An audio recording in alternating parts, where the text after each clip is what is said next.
And yes, we have Aram Tawia, who I can literally call the pioneer of video games industry in the entire of Africa. If you know anything about the video games industry, you know that getting in, once you Google search game studio, Letiad is always there. And they don't just do games. That's really something exciting. And of course, many people come into this space with lots of expectations, aspirations. But if you've ever sat down to build a game and run a business from games, I'm sure that you're growing white hair like I am right now. And you have a lot of experience and stories to share. But guess what? I personally joined the games industry 2014. I was following it way before then. And the bulk of the studios I saw coming have gone out because the truth is it's very difficult to survive in this space. But Aram has done it. Like Aram started the industry basically, and he's still here with us and he's pushing. Last month, or was it this month, he got an award at Games for Change. He has made a lot of partnerships from Ayoba to MTN with global stakeholders, even local stakeholders as well, GIZ, name it. How is he doing it? That's something that I'm sure everybody's asking. How are they surviving? Because some of us want to die.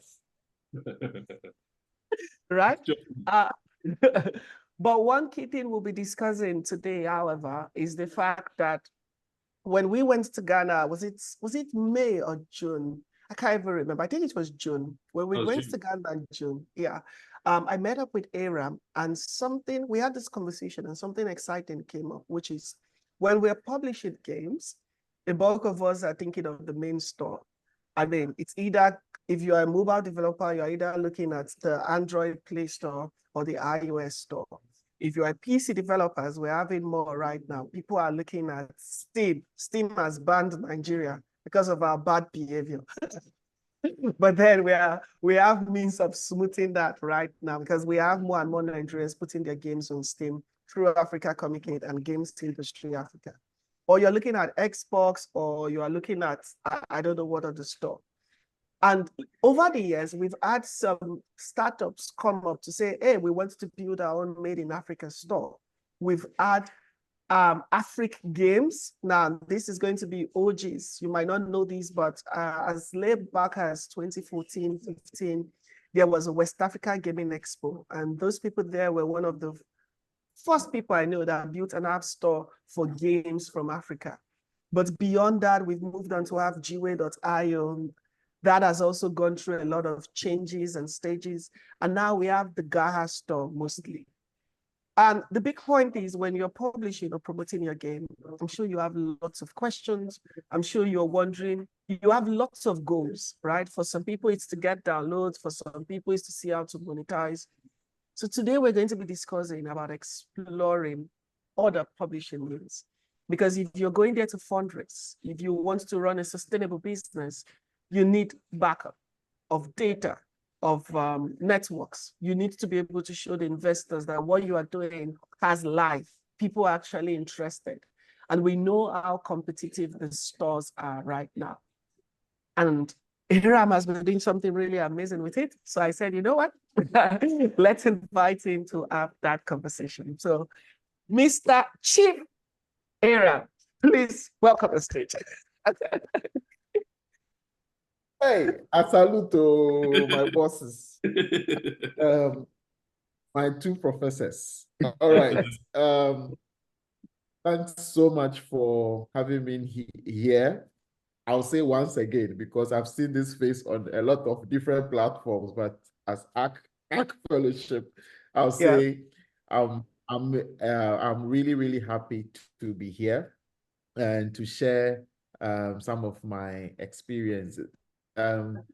It's not much as always, but we will make this a conversation because I know there are some equally great minds also on the call, and I'll make this a conversation. So please, the presentation will just be just the usual, but after I'll like us to discuss and so that I can answer some questions and also probably ask some questions if you've ever published a game.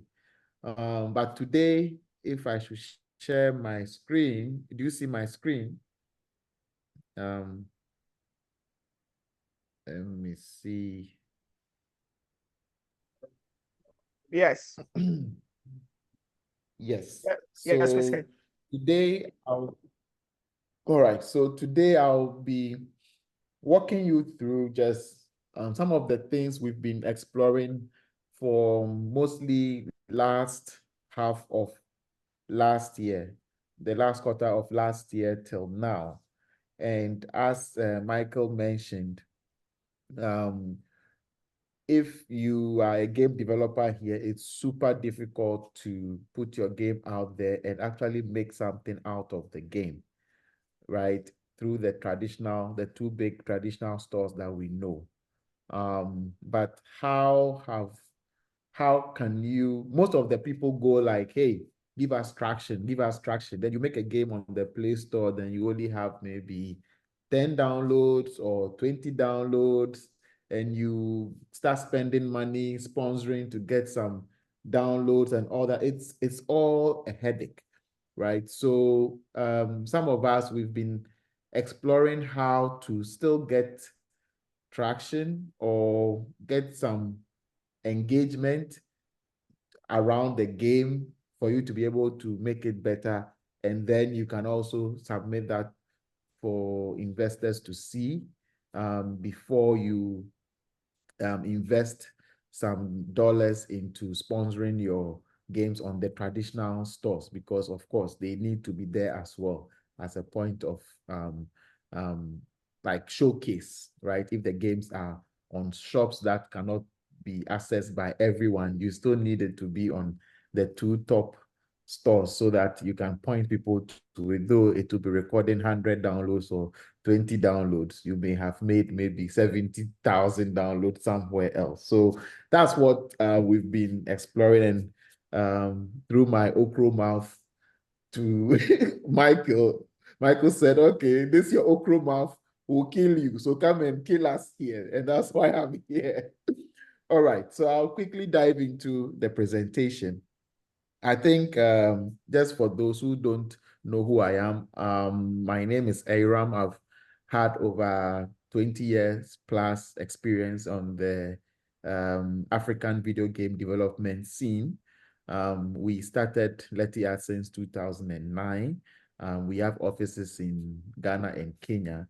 And some of the things that got us to start this industry is that we believe strongly that games will definitely contribute something significant to our GDPs of our respective countries. And I believe that is the single silver bullet to solve unemployment on the continent. And that belief is still very, very, very strong. And I believe games opens up opportunities and enables other industries to also grow. So let's keep making games and growing the creative sector. Yeah, so that is who I am. And I'll give just a little bit of introduction about Leti Arts. So Leti Arts is a full-time game development company. Actually, we started full-time from day one. So from 2009, it's been full-time. We don't make banking apps. We don't do websites. We don't do any other thing. We just want to keep our story pure and make games, comics, and creative sector. So games, comics, animation, like anything in the creative sector that has digital in it, we do. We just don't veer off to make maybe banking applications or accounting applications, but any fun interactive app or something in a gamified form, we love, right? Narrative consulting. So yes, we do other things, but we keep it pure so that we can confidently say that games is what made us and become examples to the upcoming generation that you can live full-time on games. You know, Africans, Africans want to see that you made it through this before they encourage their kids to pursue a course in that particular discipline. So we are a team of 20 now and still growing, but 20 full-timers.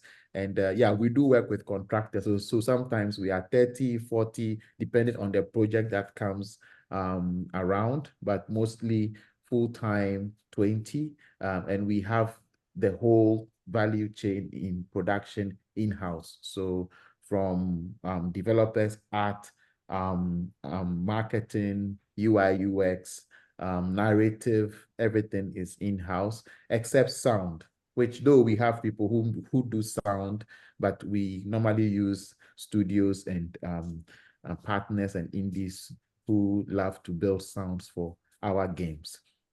So we build games for NGOs, and that's for studios, and we've been strategic partners to global brands globally.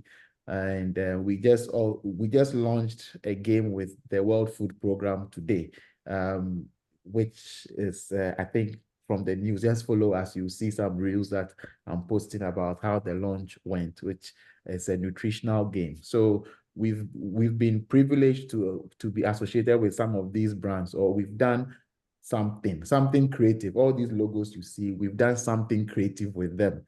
Majority is video games, right? So that is how we generate revenue for the business, and then we invest in our internal games. So we make games for people, and we have our own games, and then we train talent. And the talent is out of necessity because we know that they are not very skilled people making games on the continent. So when you come in, we need to upskill you. And through that, there's a whole curriculum that has even become the basis of the university course that I teach at Ashesi University now. So these are some of the brave individuals or Africans, yeah, and some experts who are brave enough to step into the gaming industry, young and vibrant. And just wanted to show some of the beautiful faces that have been keeping the lights on in the company.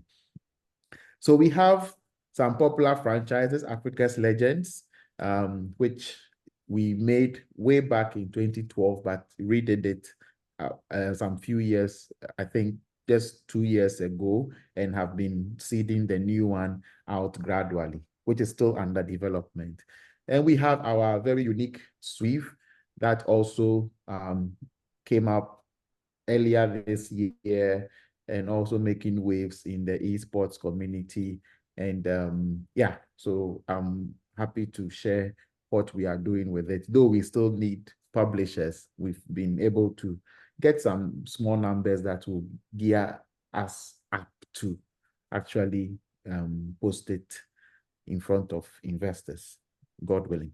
Then we have Puzzle Scout, which is also one of the games that we built that also talks about history. So you can see a certain pattern here that in Leti Arts, we consciously put Africa within our games. That is the mission of the company, bringing authentic Africa and meaningful Africa to the world. So in every game we make, we consciously blend it with African history or folklore one way or the other. So those are some of the things that we do. But the necessary bit is that Africa is still very huge, 55 countries, and we know all these stats already. A lot of my colleagues and acquaintances have given presentations like this in terms of the fragmentation in Africa. How do you publish? Africa is not like the US, which is one huge country that you publish a game and you have 300 million people, except Nigeria that has 200 million people, yet infrastructural gaps still cause certain challenges, right? But largely Africa is very fragmented. And how do you publish a game in Africa that serves all these regions? Yet we get statistics like this. Michael, if you have some of this money in your pocket, please give me, because we still keep seeing statistics like this. And Lucky, I think you are the lucky one here. You have been getting some of these monies, but it's interesting just to know that Nigeria is making $184 million from games, and Ghana is making 41 million, and none is coming into our pockets yet. So yeah, so that is the reality. And how do we make some of these monies come into our pockets? And if someone in the call is making some money as well after, let's discuss and let us know how that is also made. Yes.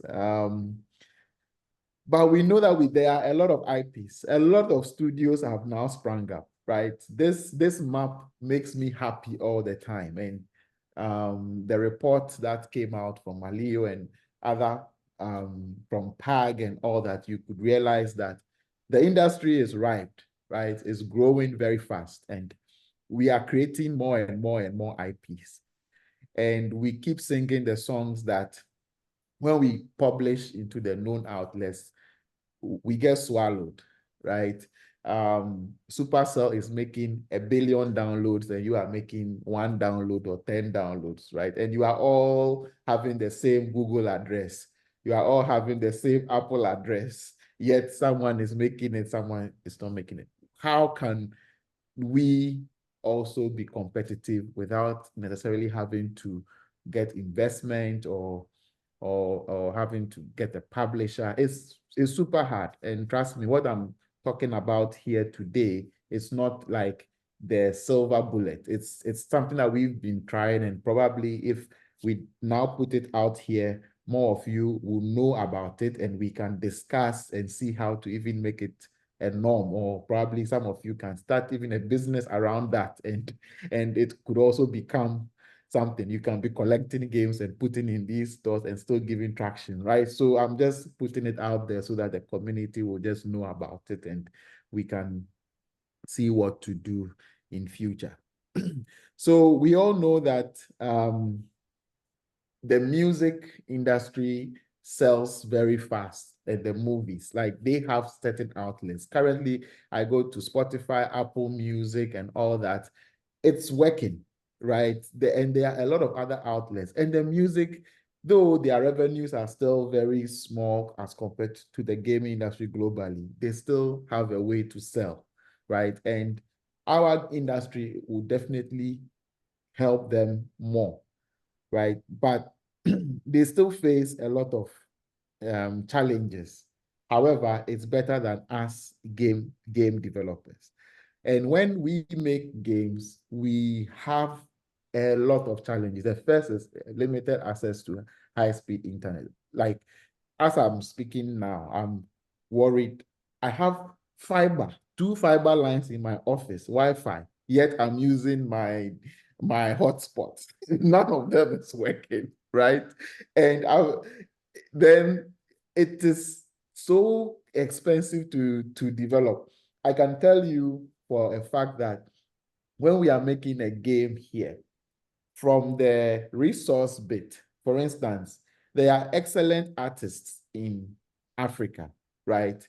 However, they are not trained to be game artists. You know, game is technical, so there's a certain knowledge about a game artist. So if an artist comes and is making an artwork for you, like the lady who made these artworks, she's an intern. She's actually just a 13-year-old lady who has talent. And for instance, she can draw these things. If I want to make a game out of this now, I need to grow her, teach her, right?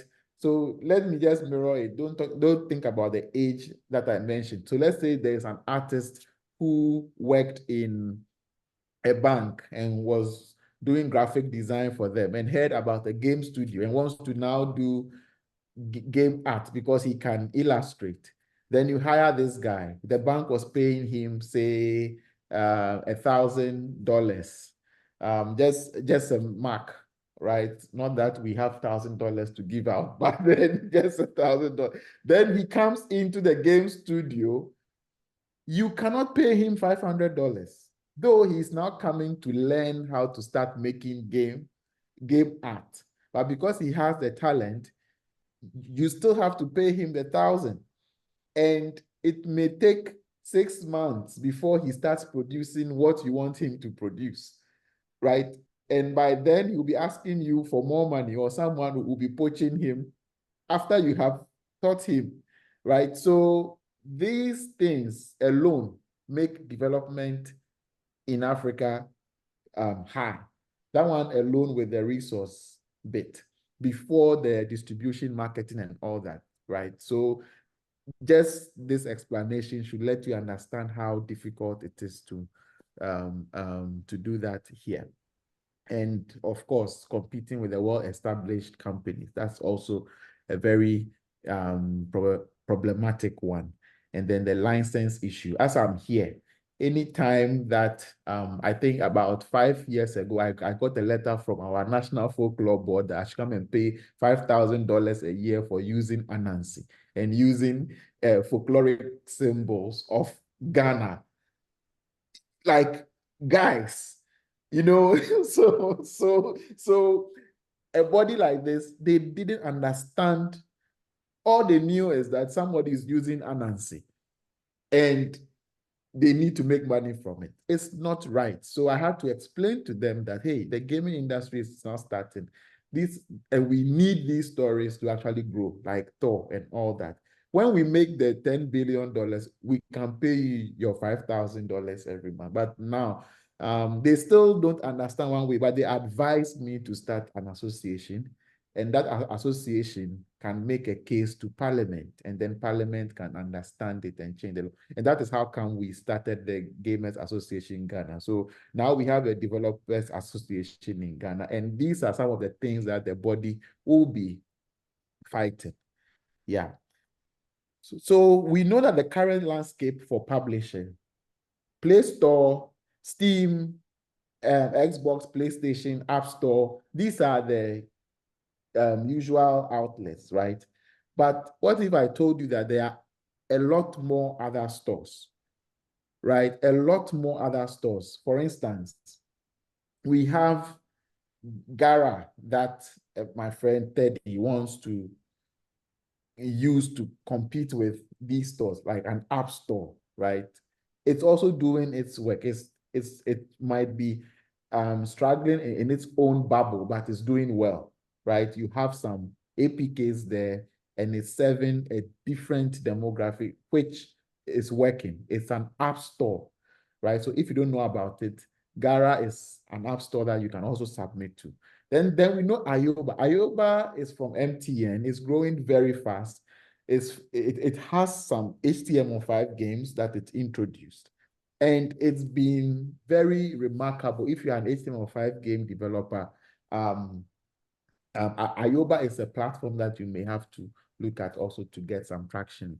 Then there's Aha Games and Transsion. All these stores, Transsion, when you publish with Transsion, you get Palm Store, Aha Games, and all different stores through the Transsion outlets. They also do a lot of outlet publishing. Then you have Gameloft. Gameloft platform. We signed Swive with Gameloft, and it's also an alternate platform. So those Swive is on the Play Store, is on Gameloft as well, which is being served through a lot of telcos globally, right, and across countries. Then you have your local telcos. So local telcos are telcos that you can also talk to and put your games on their platforms, right? Because they have partnerships with them, right? For instance, we did some work through MTN. Orange actually supported us on our game Hamza, and also put money in Puzzle Scout, and we used some for Africa's Legends as well. Just saying it here, the money was meant for Puzzle Scout, but we managed it and used some for Africa's Legends, right? And these things give you some unusual numbers and revenues that is not public. So for instance, MTN, we did Hot Seat with MTN. So the character you see there is a Hot Seat character. And after Hot Seat, on MTN, when we published Hot Seat, there was no marketing done. We didn't do TV ads, billboards, or anything. It was just put on the platform, did some small SMS blasts and all that, gave some small rewards. And suddenly we had 250K accounts over the period. Like MTN had 20 million subscribers in Ghana.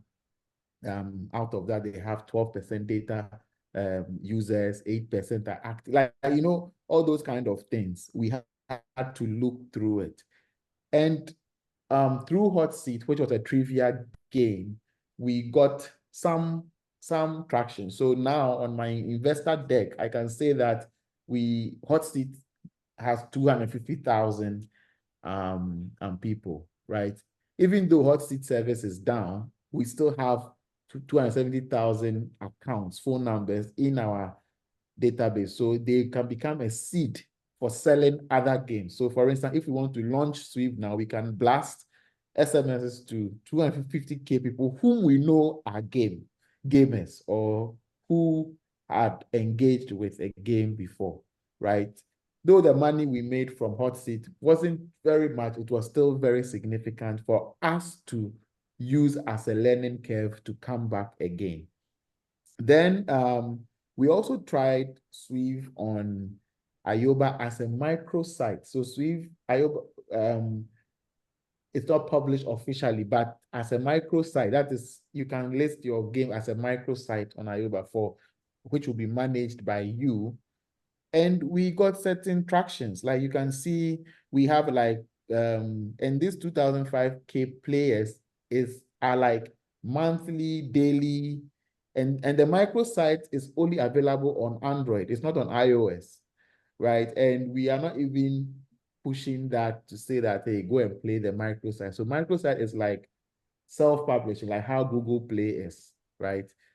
Then the official ones that have not published the official games that actually are published under the game category, they have like 60,000, 80,000 players even monthly. Like you can hit that, right? And that is done through our PAG initiative. So if you've heard of the Pan-African Gaming Group, we are doing a lot on the continent. And these are some of the partnerships that we've had at the top level where we can bring benefits to member studios. So PAG is able to help with distribution, advice, expertise, and all that if you join PAG. And we have certain criteria that you need to meet as a studio to be part of our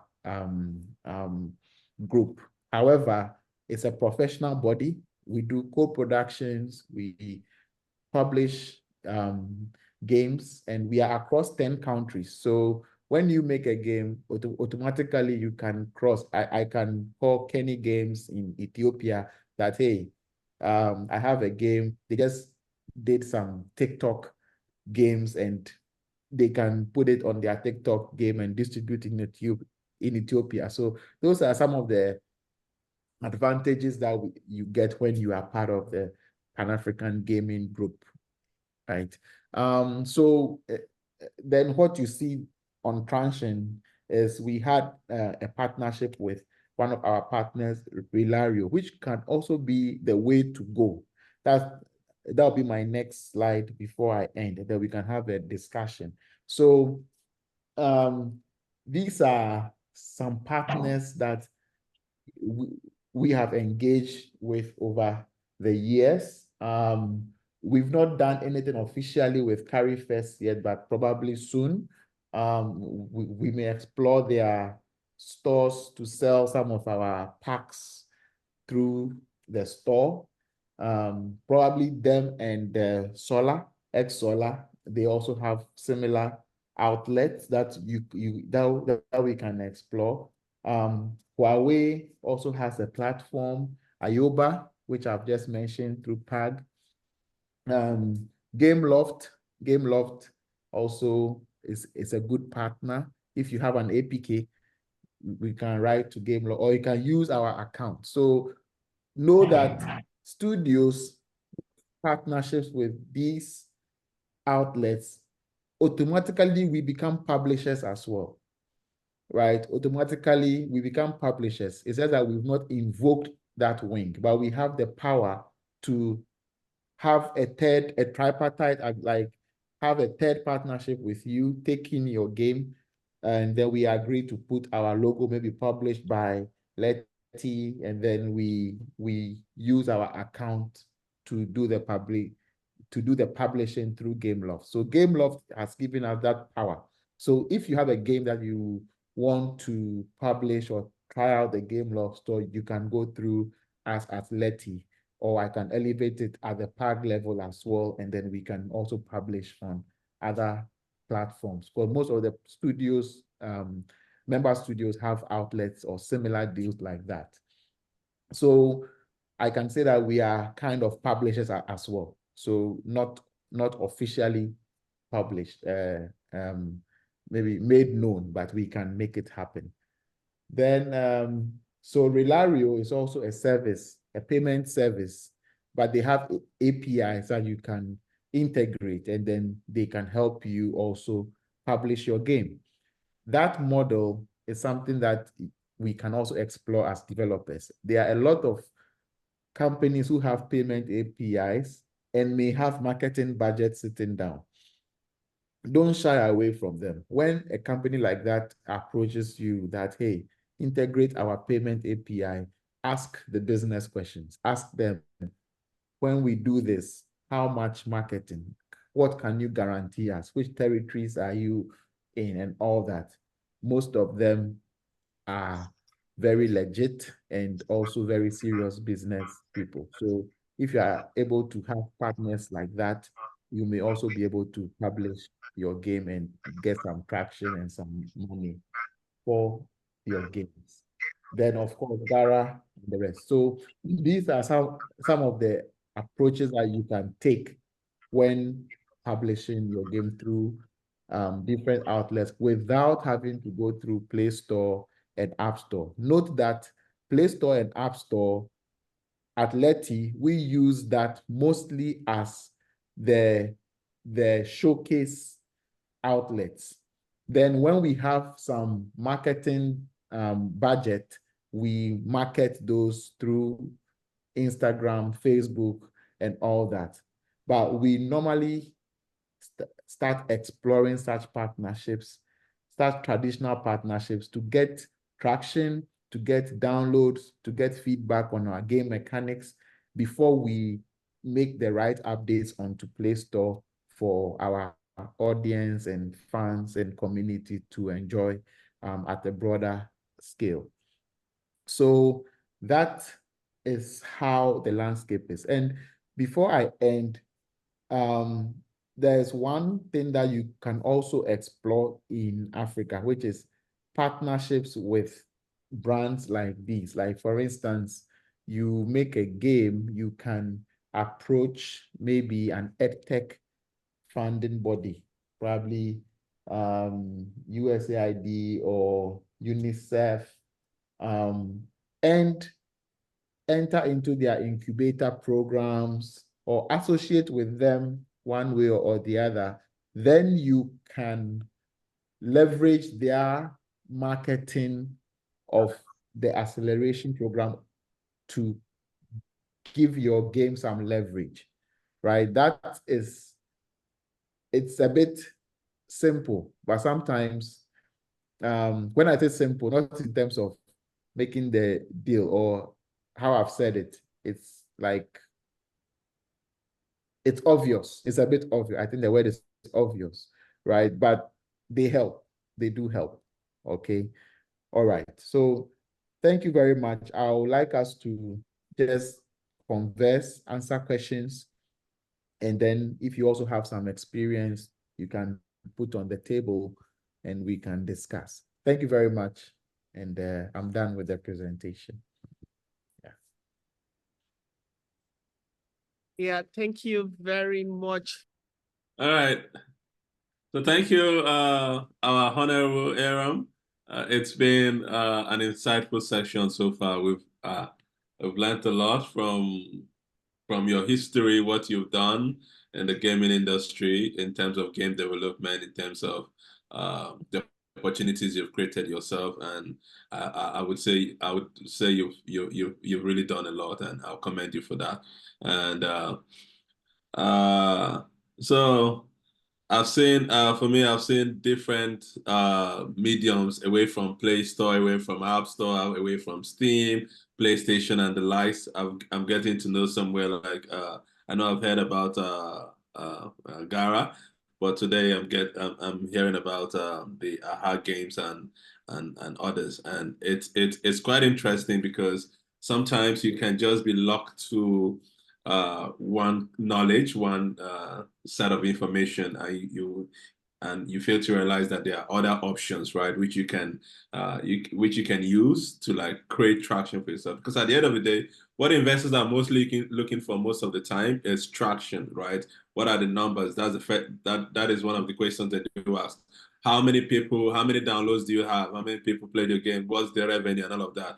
And just like you said, if you go to the conventional publishing platforms like the App Store and the Play Store and all of the rest, they'll crush you out because these bigger studios, right, are putting in so much money, right?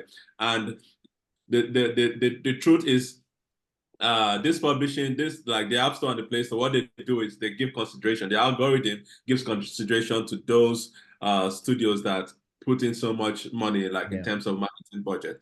And so for you to be able to like stand out there, you cannot compete. Do you have the money? Do you have hundreds of thousands of dollars? Do you have millions of dollars to be able to like push the ads out there? So getting to find out about this alternative means would really help our indigenous studios to be able to push their products out there and get this traction, get these numbers that they can be able to use in their conversation with investors. I don't know if there should be questions. Yes, lots of questions. So yeah, definitely, because Aram is like a gold mine of information. Yeah, I've been taking notes.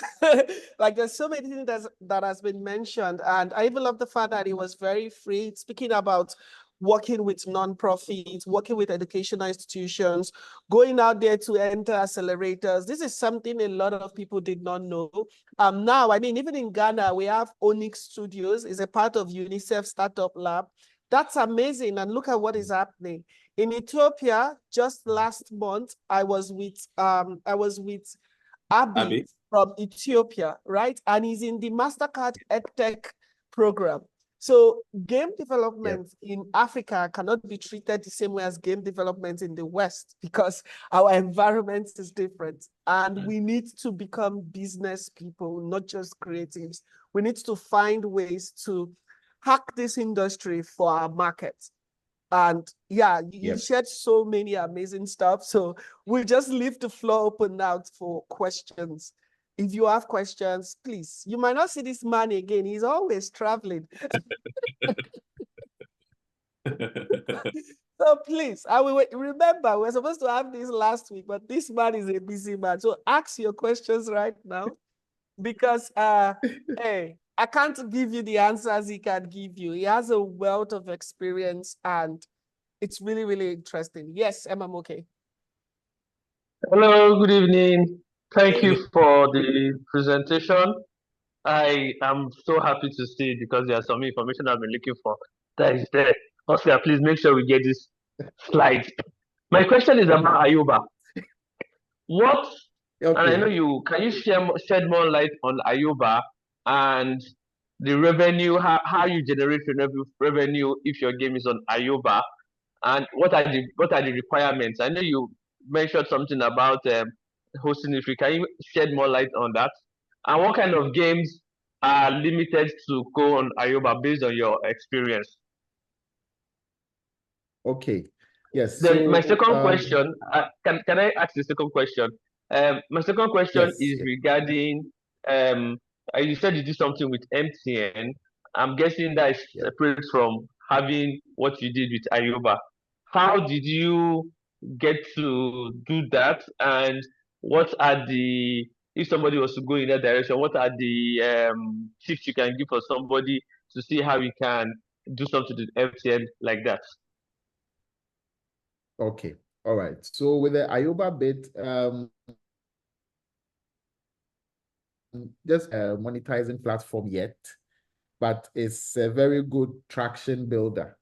So we are not making money from Ayoba yet, but we are making numbers, right? And it's mostly with HTML5. So that's what we are using. So we are using to build traction for some of the games, and also to test out game mechanics. So sometimes you make a game, you want to check if the process actually works. Ayoba is a place to expose it and see, right? And like you can start the micro channel. The micro channel is a way that they are putting the power in your hands that you can just publish and then test out stuff. But they also have an official side where they can take up a game, and that is done through PAG. So the Pan African Gaming Group, we have an official partnership where games can be published. So if you are part of PAG, it's possible that partners that are with PAG, Ayoba inclusive, and other partners at that level, and your game is good enough, we can also help in publishing in a way where probably it could be monetized, but that is not the mainstream of Ayoba yet. Ayoba is still figuring out how to even monetize the platform, but the good thing is that they have the numbers, so you can use it to build traction, right? So that is the answer to the Ayoba side of things. Then coming to the MTN side, yes. So for us, what we normally do, and this tip is what I'll give out. A mentor once told me that to approach telcos, look at their mission and vision for the year. Every telco has a vision and mission yearly. You can see MTN can come. A bold new normal, a bold new digital, that kind of thing. So to get a deal with any telco, align with their mission for the year. If you align your game with their mission, then you can tweak it. So we had a trivia game that we built, which was like a Who Wants to Be a Millionaire? Very, very nice game, intuitive, interactive. So in the year where they had a bold new digital mission, then we were like, okay, this is a good initiative. So we really crafted and aligned a presentation to them. And you can just approach any department. Everything works in departments. So at that time, Ayoba had not come yet. This was in 2018, 2019. Ayoba was very new. So we had the deal with MTN itself directly, which is marketing. And it was a vast deal. They need value-added services. So as I speak now, let's not shy away from telcos. Though the deal might be bad, they may take 80% and give you 20%. And I'm sure you've heard that kind of deal for so long. 80%, 20%, telcos will rape you. Telcos will do whatever. You've heard that, right? For me, I'm the type, let it happen to me, then I can learn my lesson. I don't do hearsay. If I hear that you are a criminal or you are a killer, kill me, then I can wake up and test. That's the mindset that I have. So I've explored the telco side. I would say that they could be vampires, but you are also a business, right? So you can also push, and if your service really does well, they mellow. They come in with the muscles when you are nothing. But once you keep giving them value, they really reduce their strictness and their muscles very quickly. So don't shy away from telcos. The secret is aligned with their mission. And in doing that, sit with your team, sit with your partners, sit with people, and then try to craft something around your game, right? That you can pitch to them. And that's how it happens. They will make you have integration with their teams, whether it's subscription, airtime billing, and all that. They have all those APIs that they will give you. It's a costly partnership. One lesson I've learned is that, please, if you are a starter, don't enter deals with telcos. Like, you will burn, because it requires some investment from your end, right? They will say, go and do this and come. It needs money. You need resources to build that. So you would have to, for us, we worked on projects, so we have some revenue. So we are able to invest into extra things, though those become quite expensive. Once that is done, you can easily approach them. So when you are a starter and you don't have any backing, that's when you feel even if the service doesn't do well, you feel the disappointment, you feel the pain, and it can crush you. Also, big companies don't pay early. They have systems. Microsoft will pay you, and you'll be tracking the payment for 40 days, like before it comes, right? MTN will pay you. You'll be tracking the payment before it comes. Yeah. Yeah, what you just mentioned, I remember last year's ARC pitch where we gave our prototype grants, right? People were reading, but you promised us money. Where is the money? And I'm like, bank. Oh God, please, that is real. That is real. So the name is good for the slides and for closing investor confidence. But if you want to do payment and the small companies pay from their drawer, right? Some don't even require invoices. They just give you the cash. So that is a lesson I've learned.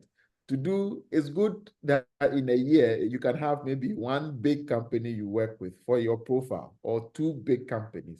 And the bigger you go, you cannot afford to do work for big companies whilst you wait for the big money to come, right?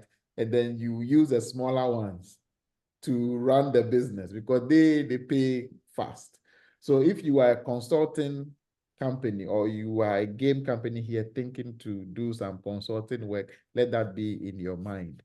Use the big guys for your slides and credibility, and then run the company from the small ones. So that is one thing that you can also note down.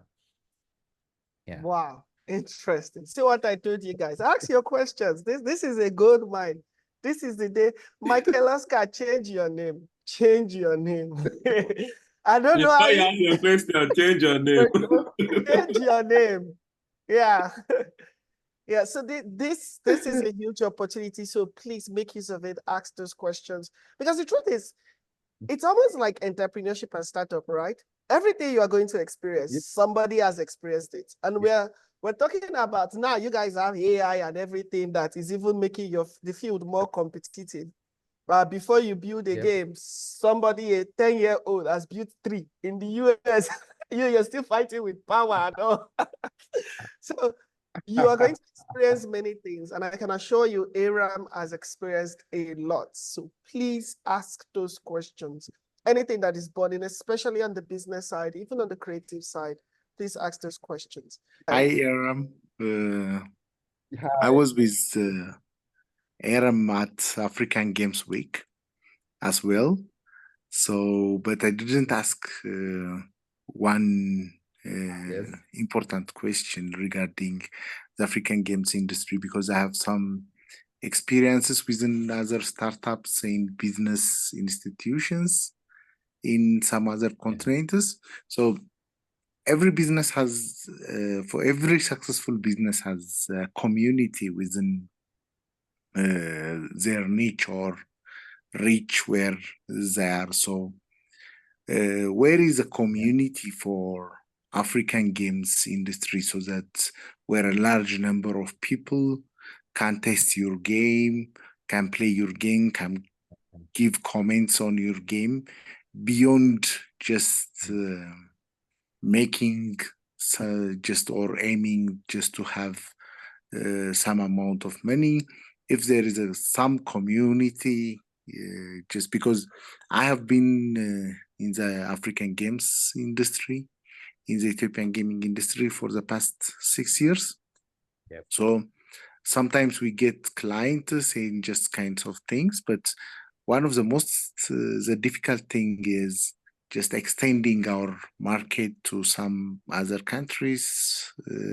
So I think it needs some kinds of community. When I say community, it's not just about having some amount of people, but also keeping a money. So within that community, for example, if Oscar is investing this time, somebody from Ethiopia or will invest the next time. So, or if Aram is investing, somebody from Nigeria or South Africa can invest. So all other nations just keep their money within their community, so that it's easy for the industry just to get some traction.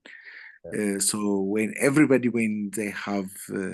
they publish games or they release a product, it's easy just to get a client. So my question is, do we have such kinds of strong community in Africa, or what's the way forward just to build it really actually? Just building this thing is really important thing. This is a baseline for me, just beyond just having some small sponsors in businesses or publishing mechanisms here and there. So just beyond having some personal efforts, that's important thing for me. So do we have it, or if you don't have it, is there actual hope to have it? Yes. Yes, I think this is a very, very good question. I think the answer is yes and no. The no, I'll answer that first because obviously we don't have a community. We don't you need to build the communities, right, in our respective countries, and that is what we are trying to do. However, I discovered something which I'll share here again, which we will see if this is the way to go.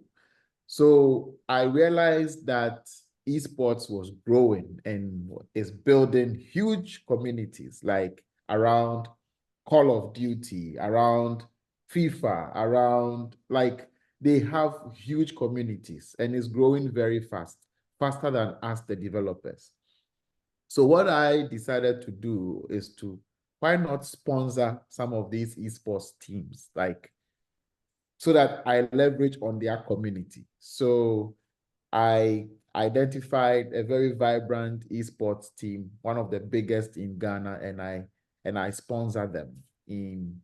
It shouldn't be necessarily monetary. Probably, even if it's monetary, like something small. Someone just needs data to download FIFA or play. Someone needs transport to go and play a competition, but then you let them put your logo on so you can see I have esports teams that have our logo, like they have their name, but we sponsor them with our logo, right?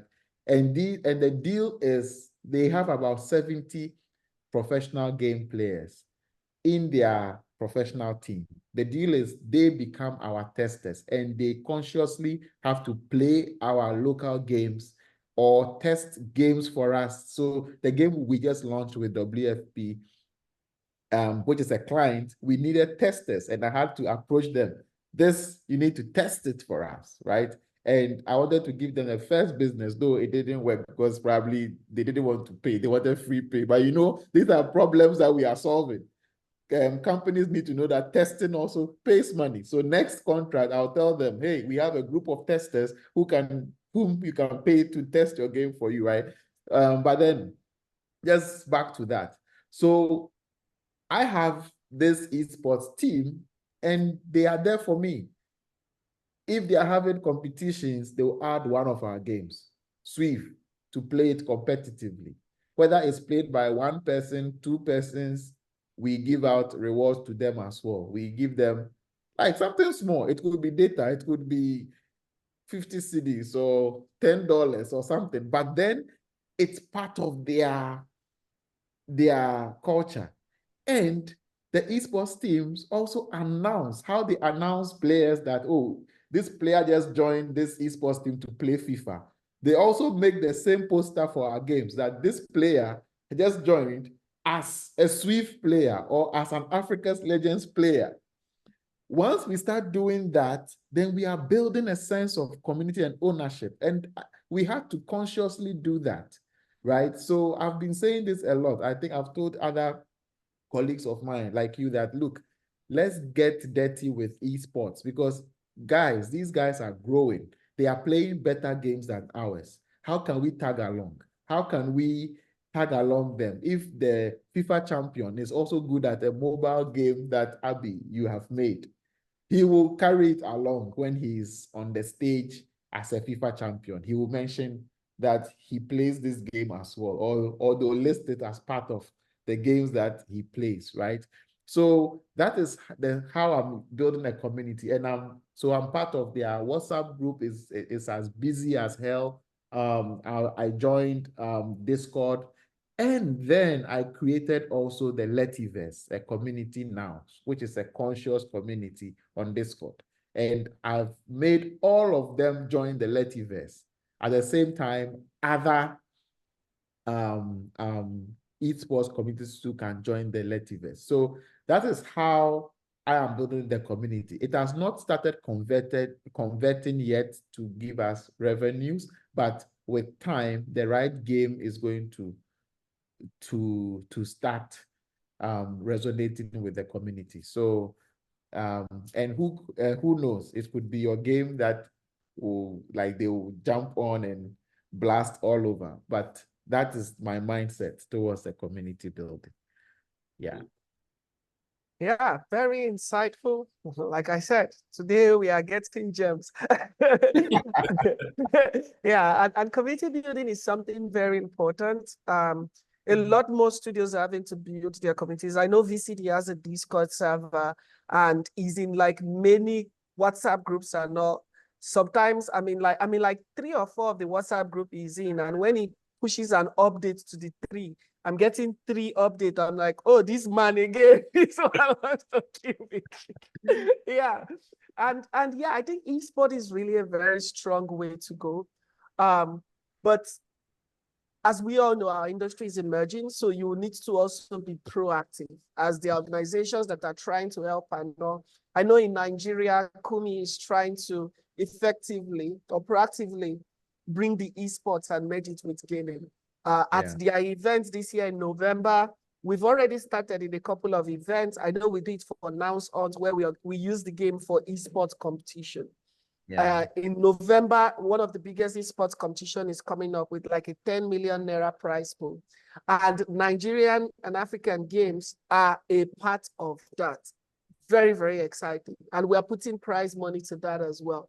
And then we are now having streamers as well. Streamers are streaming our games. So there's a lot to be done. It's not easy for one person to do it alone. So you would also have to get involved and support and build your own community and collaborate. Very important. So we can take just one more question. The time is beyond an hour for Aram, so we don't want to take too much time. So is there any question or there is not? Yeah. Anybody? Looks like we are fine. Sita, Kevin, Cairo, Xavier, VCD, Joaquin, Abdulaziz, Miguel. Any questions from anyone? Okay, no questions. Super, super, super, yeah. So thank you so much, Aram. This has been really amazing for us. I have learned a lot. I don't know about the others. I'll be in your DMs again, asking you for 1 or 2 things because I need to go and sit down and digest all this information. Yeah. Okay. And And yeah, I don't know, Lucky, do you want to say something? No, for me, it's been an amazing session, right? Literally, I was jotting things down, I've taken a lot, and Yeah. it's just to go back again. I know this all these guys now, they are not asking questions afterwards. Now they'll be like, hey. But at the end of the day, we'll find a way to like reach out to him and still communicate to him. Yes. I'm Definitely. always available. So Super. just hit me up. Yeah, Yeah. super. So thank you once more. Thanks for taking your time.